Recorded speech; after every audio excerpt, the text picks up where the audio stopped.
The night the fire died.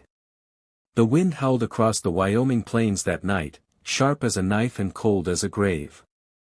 Inside the old cabin, Rancher Eli Mercer stared into the dying fire. He'd kept it burning for 3 winters straight, ever since that night, the one that took his wife and son in the barn fire. But tonight, the flames sputtered and fell to ash. He rose slowly, chest tightening. Because Eli Mercer knew what that meant. The fire was more than warmth. It was a promise, one he had made to something he couldn't explain. Outside, the horses stirred. The hound whimpered. And somewhere in the black of the prairie, something began to move. The offer. Lila blinked in surprise. Borrow? From a stranger? Ethan chuckled softly. Let's say, from a friend. He led her to his car, a simple black sedan, and handed her a box. Inside was a beautiful pair of cream-colored heels, elegant, new, untouched. These look expensive, Lila whispered. Not really, he smiled. Just, good craftsmanship. She thanked him with teary eyes. I'll return them after the ceremony, I promise. Ethan nodded. Just make sure they help you walk proudly. He didn't tell her those shoes were one of his unreleased luxury designs, worth thousands. The promise he made. Over time, Evelyn became part of their lives, dinners, laughter, bedtime stories. Yet she noticed the shadows behind Liam's strong face, the loneliness, the guilt of not saving his late wife.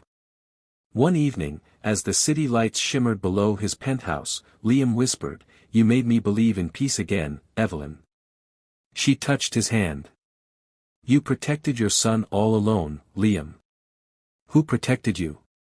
He looked into her eyes and said the words she'd never forget. "You healed me once, Evelyn, now it's my turn to protect you." The gift and the promise. Lila tried to hand him the shoes back. "I can't keep these. They're too much." But Ethan shook his head. "They're yours. A gift, from someone who believes in where you're going."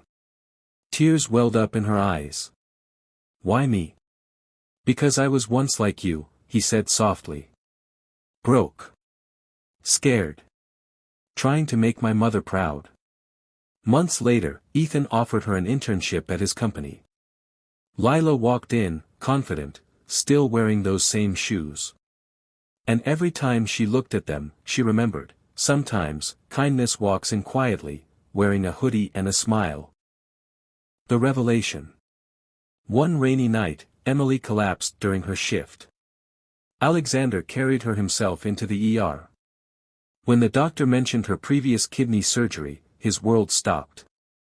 He checked the records, the donor date, blood type, it all matched. He sat beside her bed, his voice breaking. "It was you, you're the reason I'm alive."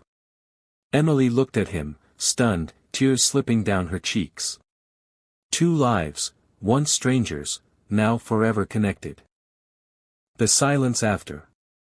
By morning, the storm had passed. The fire still burned, steady, strong. Eli sat in his rocking chair, holding the old shawl she'd left behind. When the townsfolk came days later, they found the fire alive, but Eli gone. Only his boots by the door, and his hat hung neatly on the chair. They buried him beside his wife. And the locals say, even now, on cold winter nights, a single cabin light still glows on Mercer Hill. But no one dares to knock. Because they know, that's the night the fire went out once, and love refused to die.